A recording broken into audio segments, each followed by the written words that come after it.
I'm gonna have to pull up. All right, we're on. Welcome everybody to the InstantCast, the Pewtercast. This is Ren. Hello. Brent is at a concert with his wife tonight, so there will be no call-ins, but everyone's, of course, is more than welcome to join in the chat room at YouTube, and we'll be monitoring that and taking questions from there. Maybe not.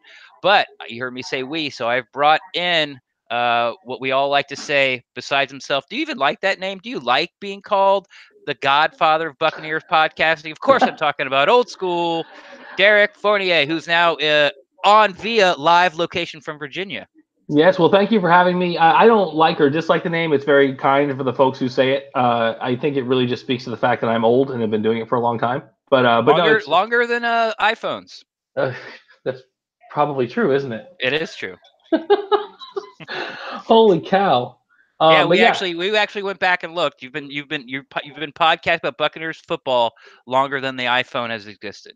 wow, yeah. No, it's great, and what's better for me is having done it this long. It's great to see all the stuff like you guys are putting out and the new people that are popping up and doing new stuff. I like a lot of the play breakdowns you see from, it used to be Che. That was about it. Mhm. Stephen Che was the only one doing it now. Real Bucks talk and play reaction. These guys are doing some great stuff, and I think even the old timers, more old timer than me, the Pewter Reports of the world, have really upped their game, especially in the last 18 months, which is great. I think for the ecosystem, which otherwise is getting its teeth kicked in on at least a weekly basis with bad football.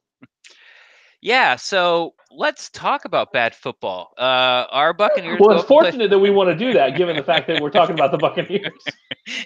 What do you know? Well, nice segue for the last 10 years. We go up to New York, go play the Giants, and this game probably went exactly as we kind of thought. I've been saying around this time of year, as Buccaneer fans, diehard Buccaneer fans, you start just to be numb as a defense mechanism against the crushing disappointment we're going to get week after week. And lo and behold, hey, look, there's a formula. Get behind early, mount a comeback, and lose it at the end. Defense can't stop anybody, but hey, no one can stop our offense. It's a race to 40. Barkley had a good day. Eli looked better than he does, when he plays anybody else. The defense, I guess, gave a valiant effort. They were banged up to hell, so it's sort of hard to at least blame them as much as we would as earlier in the year. But the Fitz magic is gone. His ticket has been punched, I hope. And I don't even know where I'm going with this question. You watched the game in a car on a telephone driving up to Virginia. Uh, what are your thoughts on today's game? Well, my first thoughts are not about the game, but they're more that I hope not many people heard you say that, or else somebody be Baker acted for being insane to do that. But I want to thank Jay McElroy of the Buckaholics for streaming that on Facebook, because otherwise I wouldn't have been able to partake in the video. Um, you summarized it well. Sadly, this is what the Bucs have become this season. The offense, regardless of who is taking the snaps, will eventually put up a lot of points, except for when Coach Cutter is the primary play caller, in which case they'll put up 3 points on 500 yards. But other than that, they'll put up a lot of points. The defense is vexing. JPP apparently is the greatest defensive lineman to ever play the game, because even without any assistance whatsoever, he manages to get sacks and be in the mix regardless. Mm-hmm. But beyond that, the defense just, I mean, they forced, I guess, 4 punts today. We still can't, we've forgotten what a turnover is.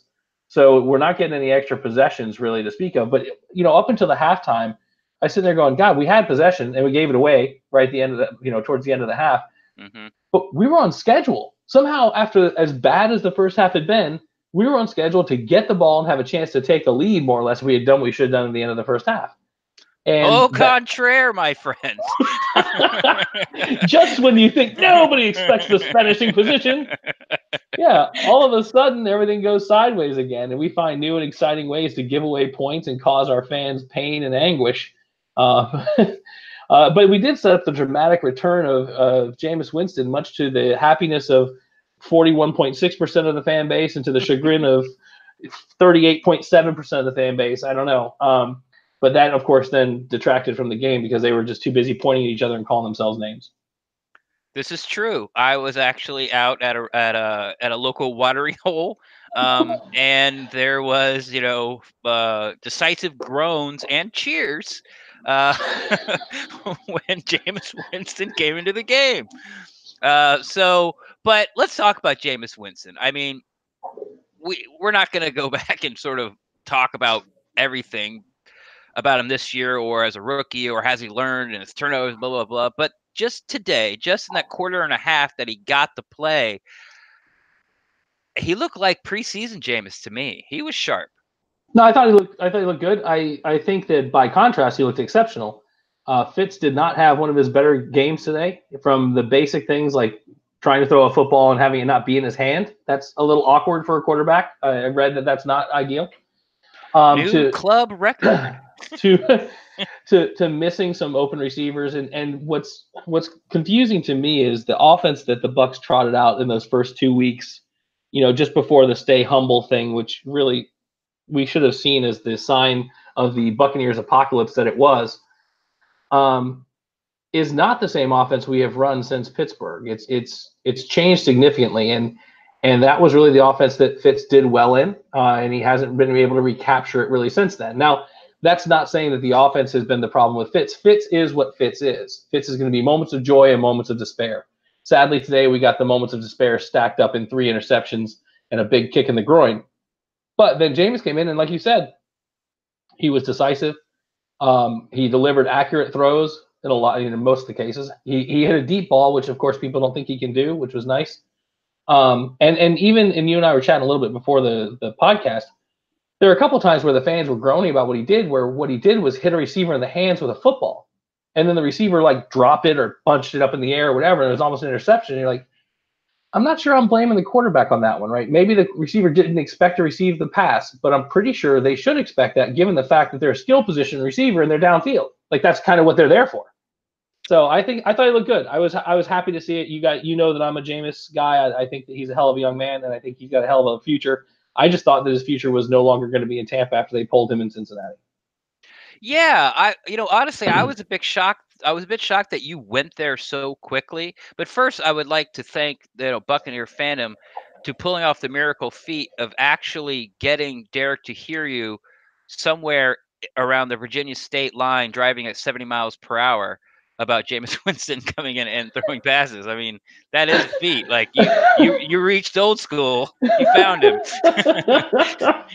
You got him mad. So, but yeah, what did you talk about that? Like, what? Because I haven't got to talk to you since that game. I saw Yeah. that tweet, and you were like, "Well, that's it for James. I think he'll be a good quarterback, just not here." I mean, it was a complete meltdown in Cincinnati. His play was, but I was a little bit shocked how quickly you jumped to that conclusion. You want to talk Yeah. about it? Yeah, it's interesting. So I was at that game. We were sitting with some of the Cincinnati super fans, and Cheryl actually spent from what the Buck was sitting up there with me as well. And it was such a bad performance. Like if there hadn't been all the pressure for Jameis Winston in Tampa, that's a game where as a coach you pull your starter. It doesn't matter if your starter is Brett Favre. It doesn't matter if your starter is Drew Brees. Sometimes you just have a game like that, and that's okay, right?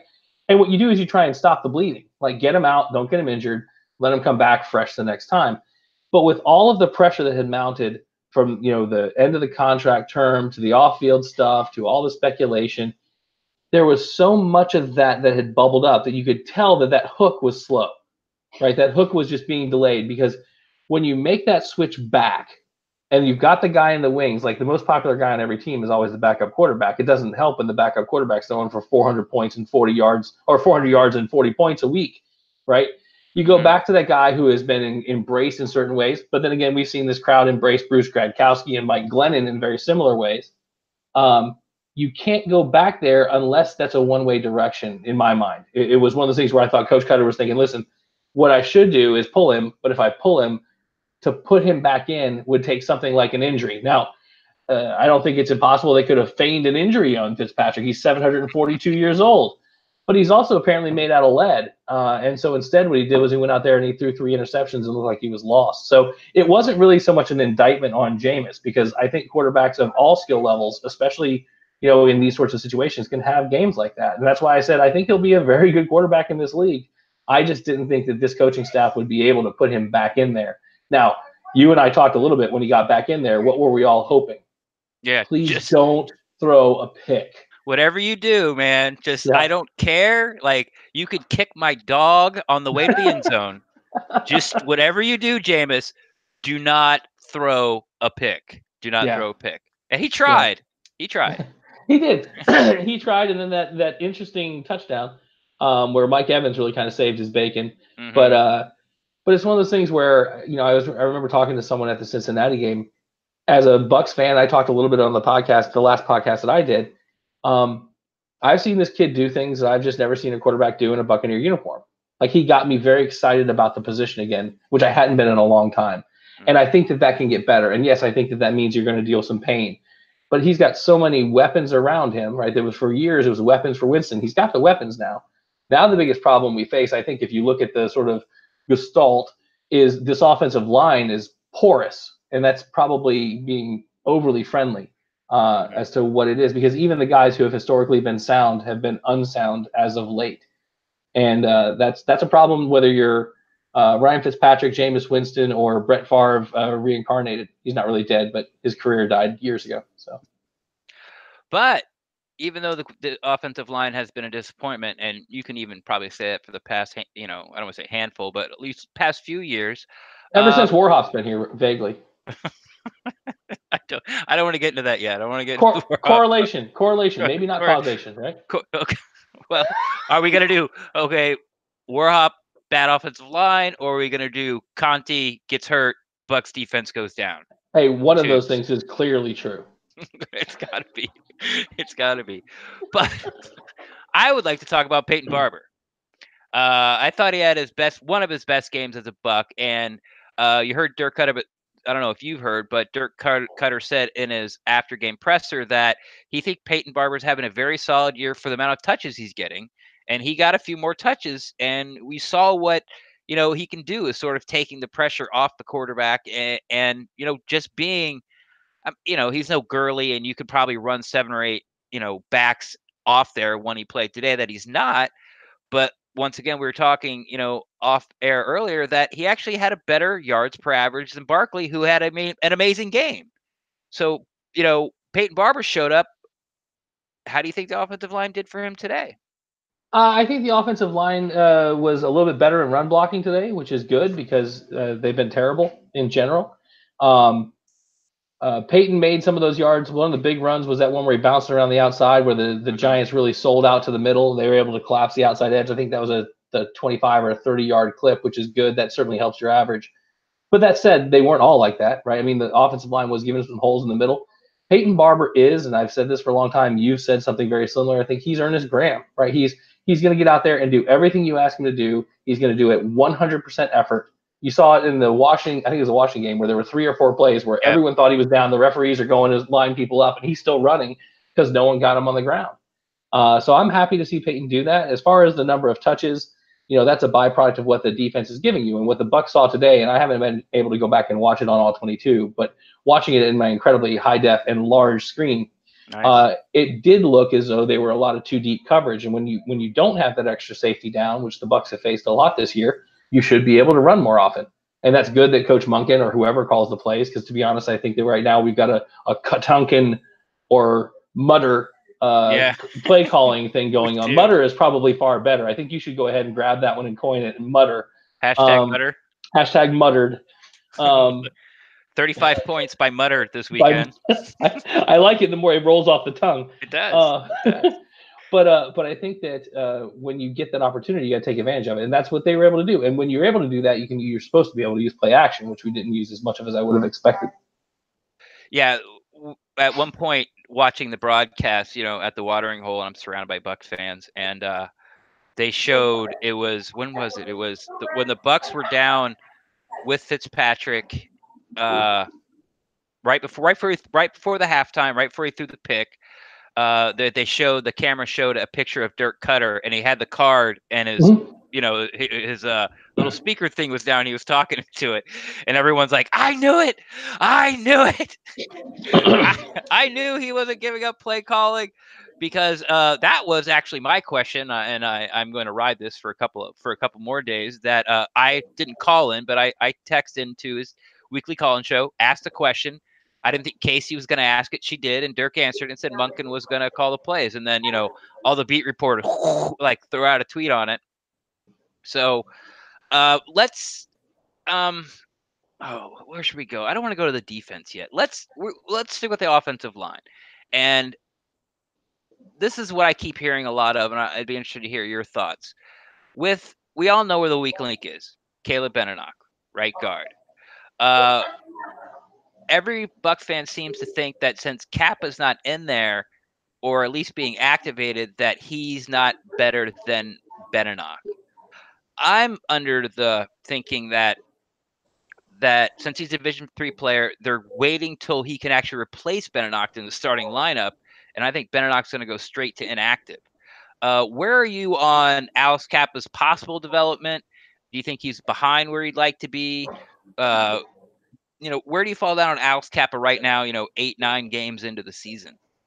It's tough to see because we don't get to see practice tape. Like, I want to go Yeah. back and watch the few snaps he got in preseason to see what I saw out of his physicality. He's a big, strong guy. The comment about D3 is a good one, right? He hasn't faced the kind of competition he's going to face here, but Ali Marpet's wasn't a big D1 guy either, and he's done very well in this league. So,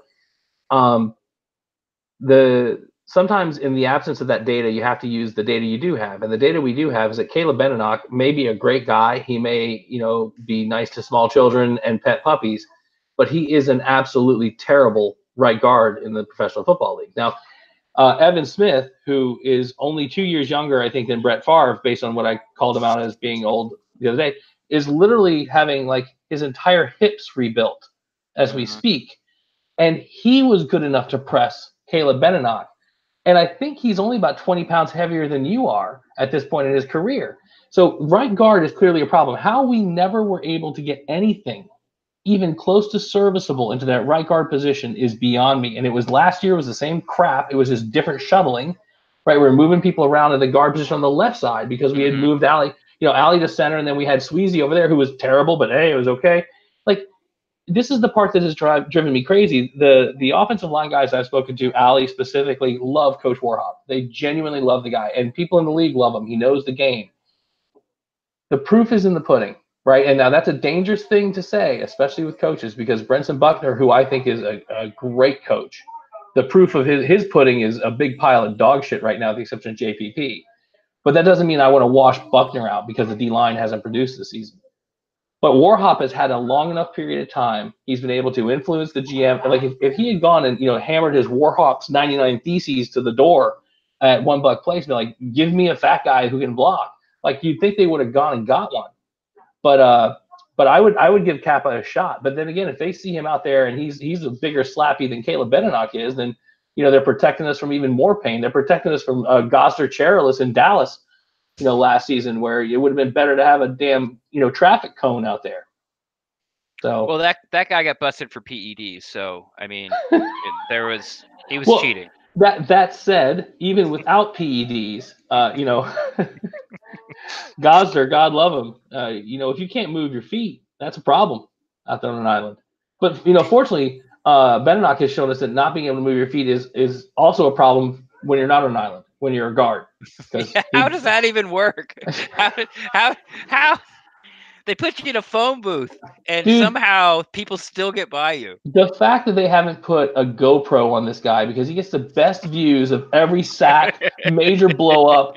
I mean, he is at the point of every one of those attacks. And listen, I know that right now it's all in vogue to go after Jensen, right? One of the few guys who I think has played well on that line this year, right? He's playing a little bit dinged up, but he's also trying to make up for the fact that there is a literal gap beside him of ineptitude, right? So how can you team block anywhere when every snap you're like, oh, fuck, not again. I mean, it's just incredible what's going on in there. But I do think that if you go back and watch the tape, what you end up seeing is a whole lot of action, pain, misery, Buck fan gnashing of teeth, as my father would say, and Caleb Benenoch standing over going, what happened? Wow. You guys didn't get anywhere on that? That's a shame. Hey, are we still here? Or what down is it? Who's got the ball? What inning are we in? What's the score? 0-0. Who's winning? The Bears. All right. I had a question all loaded up. I knew this was going to go like this. I knew this pod was so going to go like this. By the end, we'll be like, so, yeah, I watch Smithsonian TV. Do you watch Smithsonian TV? So Neil Tyson and I were hanging out the other day. Right. I saw that. You tweeted about that. Discuss what you guys talked about. It wasn't such a big bang. It was more of a moderate bang. No, See? no nude, no talk. All right, let's switch over the defense. That wasn't my question, but let's switch over the defense. As bad as it's been this year, and as I guess once again you could say they only really gave up 31 points instead of 38. They got that going for you. They are banged to hell. I mean, Yes. Yes. with Barkley is the back that the Bucs can't handle. He's fast enough to bounce it outside. No one can catch him. None of the linebackers could cover him. Even if Quan or Levante were there, they had a better shot. But I don't think those guys could cover Barkley out of the backfield either. The Giants really, if you look at it, they ran a two-man game. They ran and they gave Shaquan got the ball or OBJ got the ball, and that was it. But how much slack do we have to give these guys? Because maybe there was 3 starters out there. No, JPP, 5. McCoy, Brent Grimes, Bo Allen and Davis. Yeah. And those are the only 5 guys out of 11 that were supposed to be slated in to start. Yeah. Beginning of the year. Injuries happen. It definitely seems as though a constant refrain here in Tampa, but I'm sure if we were Eagles fans, I saw the Eagles, an Eagles podcast that I followed tweeted their injury list, and it looked like a freaking Cheesecake Factory menu. And that may be a regional joke, but it's a very large menu for anyone not familiar with the Cheesecake Factory. But we did try some innovative things on defense today with Saquon Barkley, which is good. We decided not to cover him at all in the flat.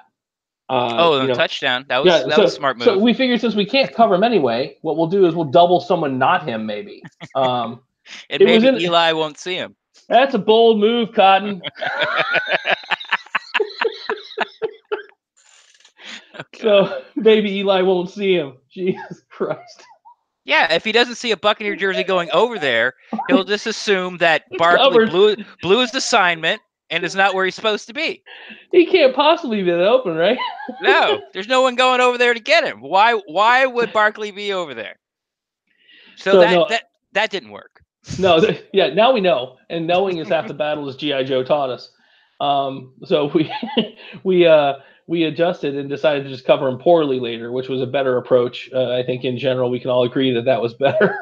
But yeah, I mean, the secondary guys have been busting their ass out there, doing the best that they can.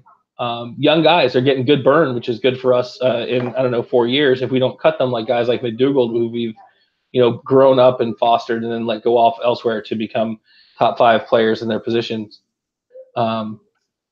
This just gets more depressing the more we peel back the layers. It's like an onion, but shittier. It's like a shallot. No, I like shallots. You're such a cooking geek. I love you pulled shallot out. I like shallots, though. Shallots aren't crappy. Who doesn't like a shallot? Who doesn't like a Bucs podcast and can talk about shallots? That's what I'm saying. Probably everybody. I do think there's a large part of the demographic we both serve. They're going, what the hell's a shallot? What's a shallot?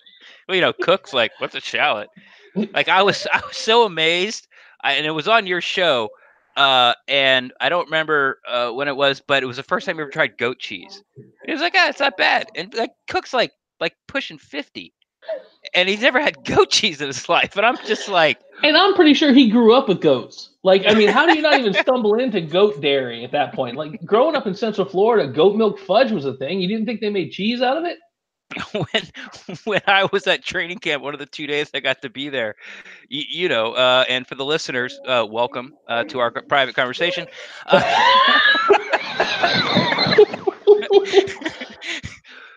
They feed you. So somewhere around, I don't know, 1 o'clock, 2 o'clock, they put out these Schaefer dishes, and inside was a now I've forgotten the pasta. But anyway, my cook's right next to me, and I open it up, and it's not spaghetti linguine, it's not bow tie, it's a lot of people call it corkscrew cavallette pasta. Yeah. And I pull up and I look at Mark. I go, I'll give you $1,000. You can tell me what type of pasta that is. He mumbled something. He mumbled something about Gators suck and elbowed me. Like, I figured Chef Boyardee was going to be coming out of his mouth. He said that in our last pod. He goes, "Well, Dirk Cutter gets paid more than me, so what do I know? I'm eating Chef Boyardee 2 days before I get my paycheck." So Excellent. so any Excellent. He is really the Bucks Rodney Dangerfield, and I love every bit of it. I really oh, do. you couldn't have picked a better franchise to grow up with. Just Oh, all you have right. to laugh because if you don't laugh, you cry. Yeah, it's the self-defense mechanism that I've It talked is. about. So, all right, Jameis looked great. Let's look going forward here. I can't believe we've only been on 25 minutes. I got another half hour to fill. Uh-oh, here we go. So no, let's look going forward. Like Jameis looked great. Uh, if we sort of spin the wheels through the rest of this season, first off, do you think Jameis has to start next week against San Francisco? And then after, and, and then, Listen, okay, man. Here's the thing.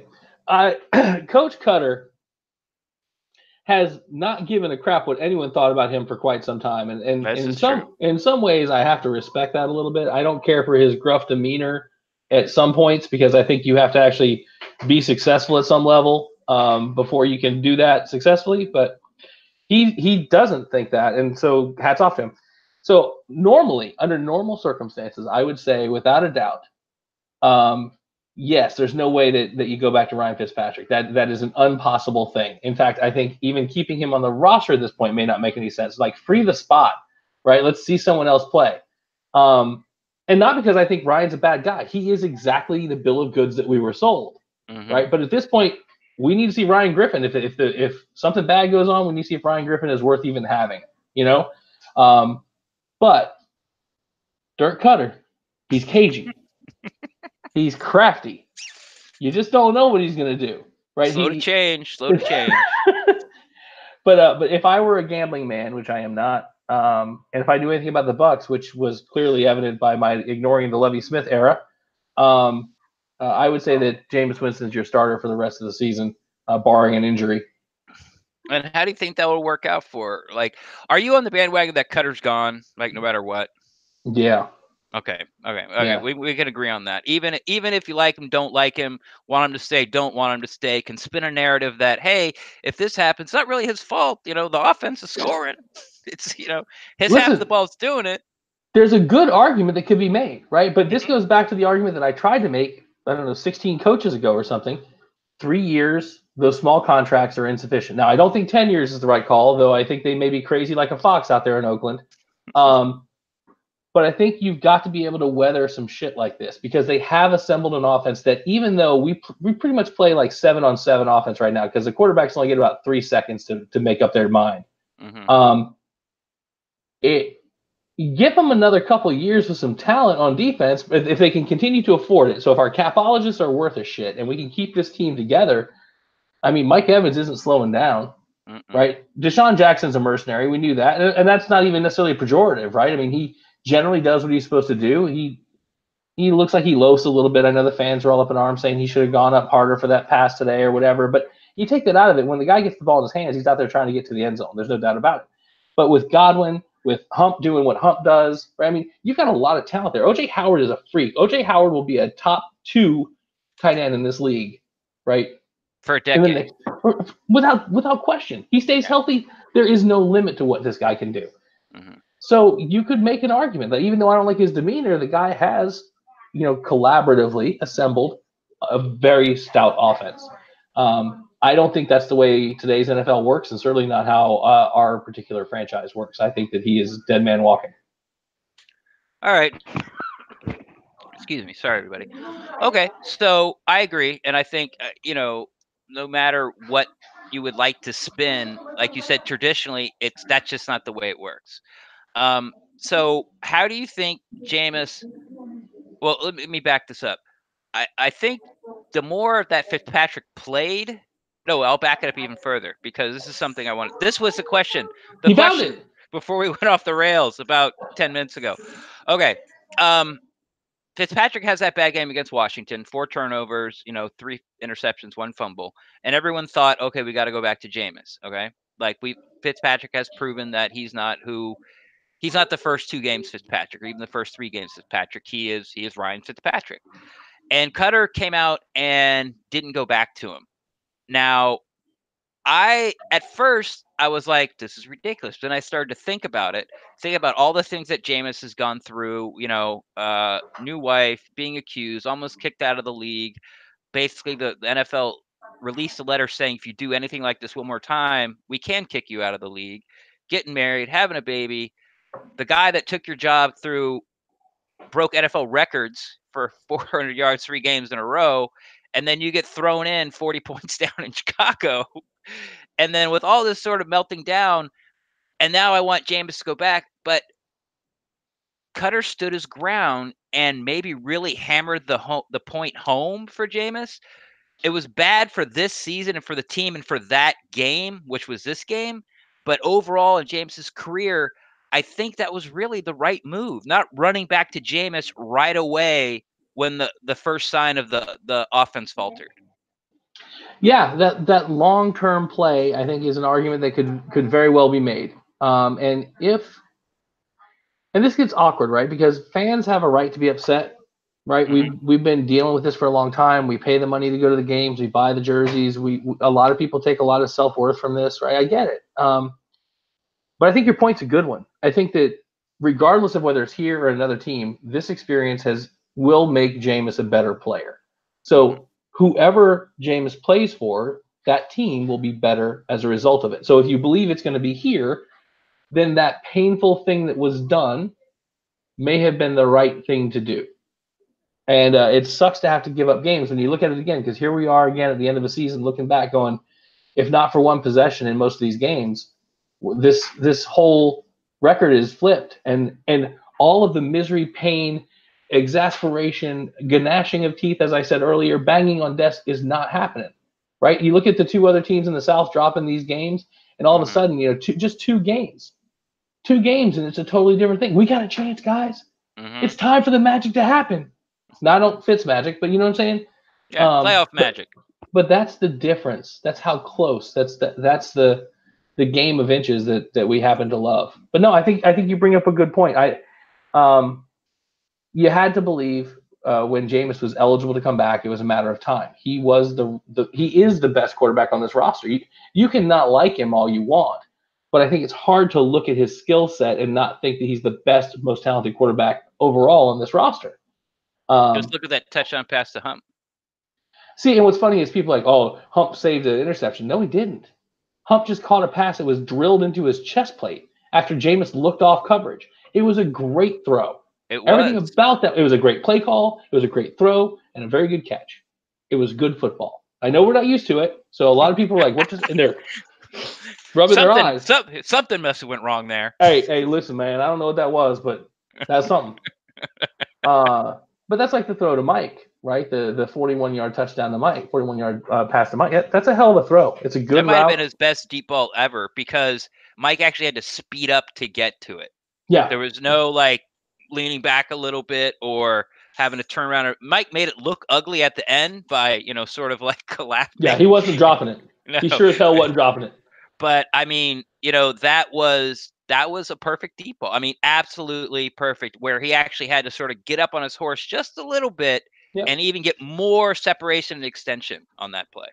Yeah, and again, it was one of those situations where it was a good read, good route. Everything about that play was well done. But Lexi, now I saw earlier in the game on the 2.25-inch screen that I was watching, there were a couple of opportunities that weren't caught. But I think that happens in every game. You're going to have those looks that you just don't quite get a shot at. And yeah, Mike gets away with some push-offs here and there. He also gets some pretty physical treatment. So, I think that all in all, what we saw today was some of what Jameis is capable of. I thought he made some good decisions with his feet, holding the ball, not letting it go, taking a couple yards, getting on the ground, living to fight another day, which was good. That's been the biggest thing for him. He seems to think every play has to be the one that takes it to the house. And I can make that throw. Yeah, play's not over. I can make that throw. I can do this. Right. I'm going to go off the water closet, as they said in Tin Cup, off the water closet or the loo. But yeah, if he just go back there and take what the defense is giving him, he can make some good things happen. So do we expect, now coming back to my original question, do we expect to see or should I say you, I know what I expect to see Jameis sort of with all this pressure finally off, really pressure of winning and not winning's off, getting pulled, I think is off. I think it'd be a great idea just to cut Fitzpatrick because you just don't need him looking over his shoulder. And of course, then you have the added bonus of maybe getting a look at Ryan Griffin later in the season. Do you expect to see the James we saw when he came back from injury last year, where he played arguably, and maybe not even arguably, his best football as a Buccaneer? Uh, my instincts tell me yes. Right. I think that we've really only scratched the surface. Yes, I know he's got liabilities. They're well documented, but I think that the upside is so spectacular. It's funny. There's a lot of talk, because fans like to talk about who's trying really hard, because a lot of us think we equate that because we look at this great game that we love so much, and here are these guys who play it and they make good amount of money doing it, and there's a lot of envy there. And so you see guys like Peyton Barber busting their ass, or Adam Humphries busting their ass, and they of course can't garner a lot of support. And they're like, well, who wants to win, right? Like I made the comment about Fitz has more balls than half his team, because when Fitz is in there, he wants to win. He doesn't care what it is. Now, that doesn't mean I think he's the best quarterback on the field. That's not the same. Those are not equivalences. I think when he's out there, he wants to win. If there's someone who wants to win more than Jameis Winston, I have not seen that player, right? Yeah. There's nothing he wants more than to win the game. And so, yes, I think that would be it. Now, with the Fitz thing, do I think that Cutter would make that call, which I think is absolutely the right call? And it's not about cutting, like handle Fitzpatrick in a professional way. He's done exactly what we want him to do, financially take care of him. Whatever the right move is, I don't think it makes any sense to have Ryan Fitzpatrick on the sideline, available as an option from this day forth for the Tampa Bay Buccaneers. Let's say that you let go Jameis Winston, you're still not bringing Fitzpatrick back next year. That's not the play, right? So stop it. That's like, at the beginning of the game, I didn't think the Giants needed a punter. They should have just not dressed a punter the way our defense was playing. So if we had not signed Santos, if we were going to continue with Catanzaro, just don't play him. Santos, were those some of the sexiest extra points you've ever seen? Listen, I had kids in the car with me, otherwise it got ugly. No, I couldn't even see it because you can't see an extra point on the screen. You just can't. I had to hope that it was good. Oh, they were. Were they as good as they seemed? One was like, I think the second one, we're like, oh, here we go again. But I mean, I like it. It didn't look like he was struggling to make an extra point, and it went right down the middle. Like it didn't like you weren't leaning, watching it. You were, like yeah. I just had to get that in there. Santo, what has it come down to this where you go, wow, our field goal kicker who didn't attempt any field goals looked really good on all his extra points. Well, when you're to the point where every time you score a touchdown, you're not counting them as 7.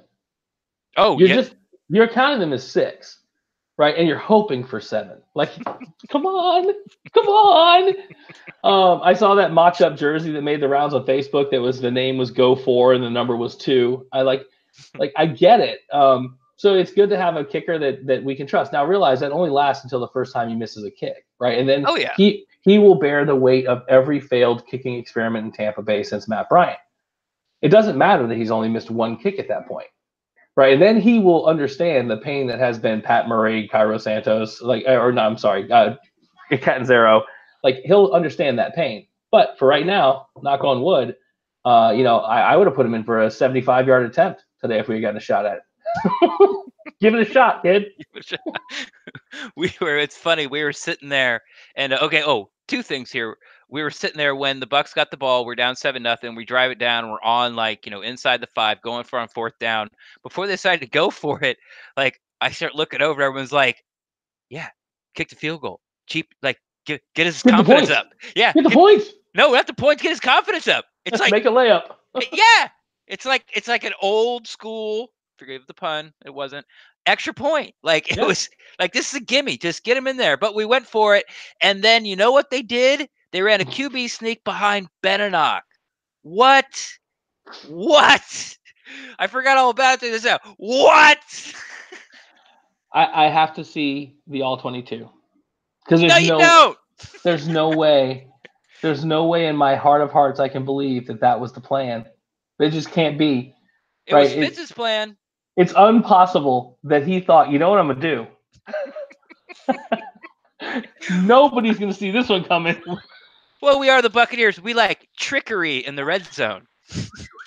Well, when the toss sweep isn't available, Well, is that Sean Wilson lining up at guard? We should run it behind him. Funny story. So when I coached high school ages ago, we were getting our asses handed to us in the trenches in Winter Haven one week because our offensive linemen looked big, but they were weak as they were soft as tissue paper. But one of our wide receivers was just rough and tumble. In the second half, we would motion him in, and he would take over for the right guard. He would go right into his gap and block, and we ended up running for like 80 yards in the second half. We lost on the last second field goal, interestingly enough. But when you think about that, shit, if you're gonna do that, give him some help. You know, but I agree with you. You've got on the other side, you've got Jensen right here, and you've got Marpet right here. Really? That was it. I don't know. Beninock's a big guy. They'll never expect it. It's true. It's true. It was. I didn't expect it for sure. And then we run a QB sneak later on 4th and 1 with Jameis, and he gets 7 yards falling forward, and it's like, God damn it, really? We couldn't get 6 inches earlier.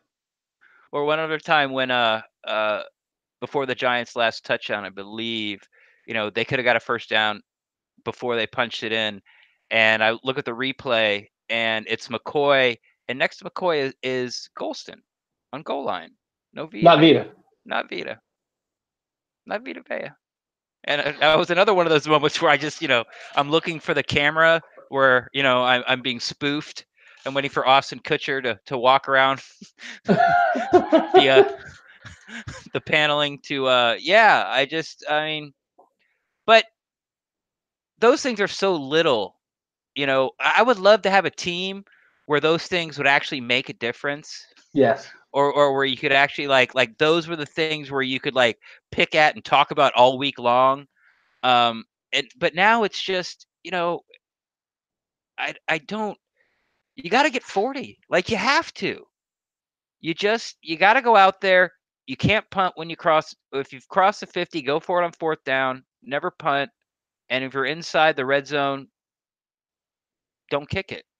Don't kick a field goal. Some of the pain, I think, and you referenced this well earlier with regards to the defense, and admittedly the defense hasn't played particularly well all season. Even when they were quote unquote healthy, they weren't playing, particularly well from a point efficacy. But then again, the one game that most people point to as being evidence of that is the Saints game. And I don't know if you've noticed, but the Saints seem to put up 50 points on everybody.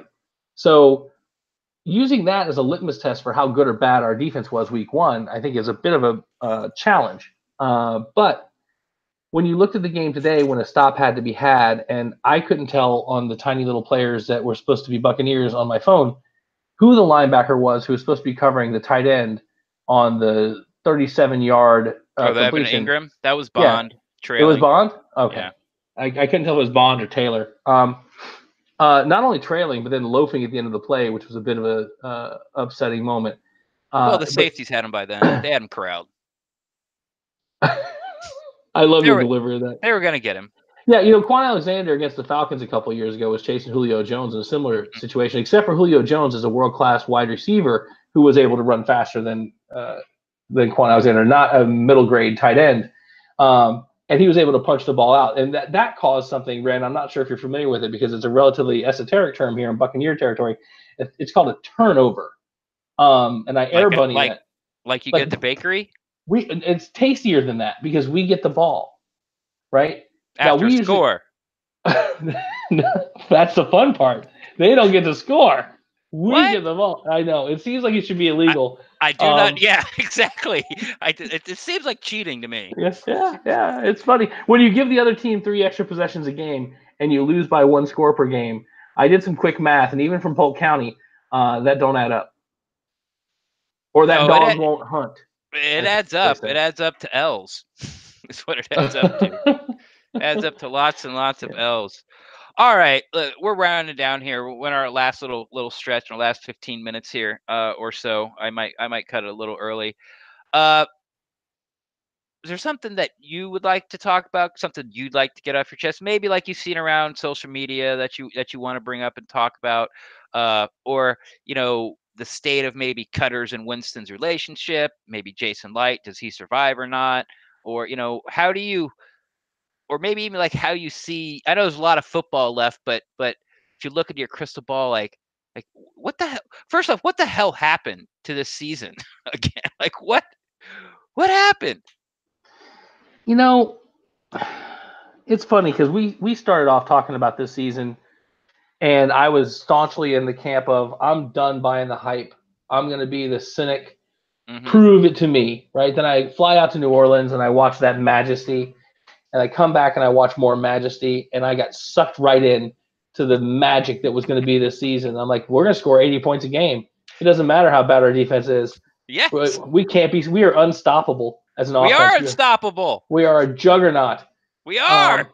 And all of this is true. Someone kind of, because I made that crazy, mildly drunken tweet in the offseason about winning 2 out of the first 3, Still having pinned. a top 5 off. It's still pinned. I'm not unpinning it. I own it when I look like an idiot. You know that. Listen, you can't talk as long and as often as I have about the Bucs, and you're doing the same thing now, right? When we say things, people will call you out on them. So why hide from them? It's pinned to my profile. But someone was like, you were right on 3 out of these 4 things, and we're going to end up losing 11 games. And I was like, how is that even possible? Yeah, just should have thought it through a little more. One more drink, you would have got. Oh yeah, by the defense, it's gonna be historically bad. I forgot to add that part. Maybe one less drink was the right call. I don't know that you're giving me the right guidance here, good friend. But no, I think that the thing for me is what happened for the season. Everything that could go wrong sort of has. It's been a perfect storm of fuckery, and that's not good. So, I'm sorry. You guys may not use that language. I apologize. Oh no. I remember somebody on Twitter calling for that in quotes. Oh, really? Yeah. That's interesting. I didn't know that. I apologize. I didn't mean to steal it. I give proper attribution to. No, they were calling it from you. Oh. They're like, hey, are you gonna do a pod? Because I need some fuckery. Oh yeah. It's just to this point I'm numb, right? And I think a lot of Bucs fans are. We all expected this game to be this way. It didn't matter who the quarterback was, whether Fitzpatrick got us to the end or James got us to the end, or we decided to just run no quarterback. We're going to bring in Rojo and let him take direct snaps. Who knows? But the Bucs will find some way to come up just short at the end of the game. And to be honest, it's been too long of that same stuff. Now, what would I like to see? There we go. One of 2 things, and they're vastly different. Uh-oh. This organization, ownership-wise, seems to like to blow things up, right? Mm-hmm. So I anticipate that that's the direction they're going to go. I am not a fan of the constant blowing up of the organization. You know that. I have always been someone who says 5 years is the number. I don't care how miserable the 5 years are. You give them the 5 years. But you have to tell them that in advance so they can make decisions like the one you called out about Jameis. If it was planful, then it's a good call. If it's not planful, don't know. So I think they're going to blow everything up. I think if you blow everything up, you have to blow pretty much everything up, including Jason Light, who some people think very highly of. I'm not a general manager guy. I'm not a go buy the groceries guy. I think that that's a crapshoot, just like the draft is.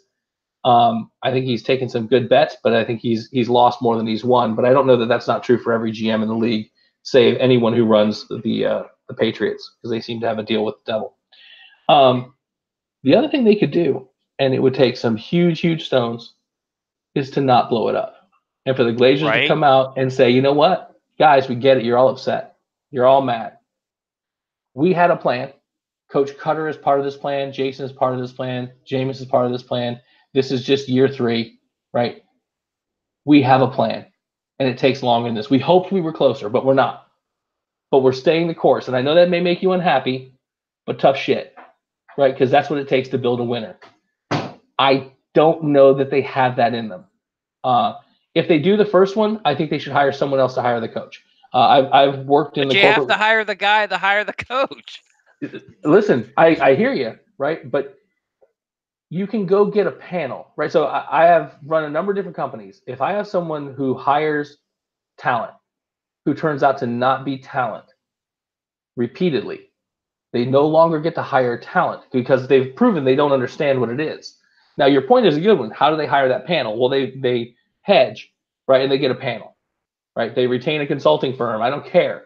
Go figure it out. They're businessmen. You can be mad. People can be mad that they're not sports people. They don't love the team. Whatever. They can have any of this. Like they kick sand in my girlfriend's eyes. Who knows? I saw that. Yeah, it happens. But they've got to do something to stop coming up blank, because right now all it is pick the biggest name. It's pin the tail on the coach, coaching donkey thing. Bruce Arians, Jack Del Rio, bring Tony Dungy back because he'll solve all the problems of the universe. It's like, God damn it, people. It's not magical, right? And I personally, when I look at these things, I respect the not blowing it up path, even though I'm not a Cutter fan. I would really, really respect the move if someone came out and delivered it clearly and was like, listen, I get it. It's not obvious.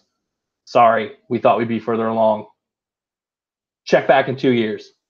I'm a little mad that you have said that before I said it. Oh, I'm sorry. No, but because now I'm sort of like, hey, what a great idea, old school. That's sort of like the first lesson I've learned in podcasting, and that's like why we do 4 shows a week. It's like you gotta say it first. Like, don't hold anything back. Like, oh, wait next week to see that, and then it happens, and then someone said it on Thursday, and now it sounds like you're aping what they said. Yeah. But yeah, I mean, it has been done where the head coach / offensive coordinator or head coach / defensive coordinator has been told that you don't get to pick. In this case, you don't get to pick the defensive coach, and you don't get to mess with the defense. We saw it here work sort of with Chucky. Tony Dungy won a Super Bowl in Indy with that. He wasn't allowed to touch the offense or look at it or anything. I mean, he wasn't. Or look at it or anything. No, he wasn't allowed in half the building. Exactly. His key card didn't work on when the big sign, the big door said D. It stood for denied, Dungy. It was double D. So, that's really where I'm leaning towards, because if a new coach comes in, I mean, this offense, I mean, the Saints are ridiculous, but they got the best quarterback in football right now. And we got a guy that's 24 who let's see, another 14 seasons will be as old as that guy. And this offense is humming, man. I mean, and I don't want someone to come in and change it all up. I mean, you saw what the Rams went from Jeff Fisher to McVay with largely the same offensive players in a season, just an off season. Now imagine that going the other way, because someone's going to come in and mess it up. Yes, the defense needs to be fixed. I understand that. Do I think Cutter can pick a defensive coach? Probably not. Everyone on Cutter's staff has some type of tie to him. It's huge nepotism. NFL is the ultimate boys club, networking. This is a guy I coach with here or knew here and all this stuff. And if it works, it's fine. But when it doesn't, you're just sort of shrinking the pool of people you're taking from. So that's what I want to see. I want to see them keep Dirk as head coach, keep Monken as the offensive coordinator, keep Jason Light as a GM, and I don't know who or why or how, but don't let Cutter get to pick his defensive. Like, give him like a choice of 3. Let them meet and see if they can actually, not hang in a room for 5 minutes without trying to punch each other in the face. If they can do that, then that's it. That's it. Because half side of the ball is top-notch level tier 1 NFL football. The other side of the ball is the opposite. And right now, you got to score 40 to win, because your defense ain't going to stop anybody. But if you can just fix it, because the players are there, the talent's there, we think. I mean, we think. There seems to be. I mean, I'd like to say if you just dropped one more offensive lineman on this team, the offense could probably average 60. But I mean, I've seen chinks in the Donovan Smith and the DeMar Dotson armor that get worse and worse week in and week out, that are a little bit scary. But that said, I still think it's one of those things where you can improve that, and you've got some raw material on the bench that's coming up as well. But no, I don't know. I don't know that we've got the charisma on the top. I think that maybe people have been calling for director of football operations that could come in and do that, but I don't think that person gets to do it. I think that it's I think more smart people are preferred. I think your point is a very good one about the narrowing pool. So bringing someone in from a different coaching tree to create some conflict, healthy conflict, because I don't think the litmus test is not want to punch each other in the face, because I get the feeling that that's probably going to be true if he was with Mother Teresa. But the I think that being able to coexist is useful. So maybe they have black eyes, but they still can. It's easier to do that and win, right? You can get along with almost anyone if you're winning. Yeah. But if I see people start talking about bringing the Ryan brothers down here and stuff like that, it's like, guys, have you not seen how these experiments have gone? Right? I mean, we've seen those up close. Stop. But I also see people saying that this isn't a coveted position, and I disagree with that fundamentally. Who? You know, Who said that? Opie, a good Twitter follower, he's angry with me because he thinks I subtweeted him back, and I didn't mean to. Because I used the cliche line that all head coaching positions in the NFL are coveted, right? Yeah. And I think that's true. Now, do I think there are some college positions that are even more coveted? Yeah. If I was, that's like I'll go to basketball. Should Coach Krzyzewski ever leave Duke? Oh. In a coffin, right? Yeah. That's the only way he should leave Duke. So these guys are like, well, I've got to prove it at the top level. Nah, if I'm in one of those programs, I'm gonna stay right there. Yeah. Bobby Bowden did it right, man. Like the guy Yes. hasn't paid for a meal since he was what, 30? Like Well, just 20 years younger than Cook. Um, but yeah, my point is these positions are always coveted, and when you have some talent on the roster, like you could go attract an offensive guy. Like I love Bruce Arians. I don't know what his health situation is, but he's a bright guy that reunites him with Brenton Buckner. If you don't blow the whole thing up, because I'm afraid if they blow the whole thing up, then Buckner goes away, and I like what he could do, even though his D line didn't do anything this year. So I don't know. I think that I think it's a sound plan. I just hope that they have someone who can deliver that message, and I think that it has to be the ownership that delivers it. And they haven't seemed to be willing to deliver a football-focused message. They've usually left that to Jason Light or someone else to deliver, and I just don't think it can come from that level. I think it has to come from the level above. Yeah, that'd be nice. Well, I'm sure they're subscribers to the Petercast, so we've done our part.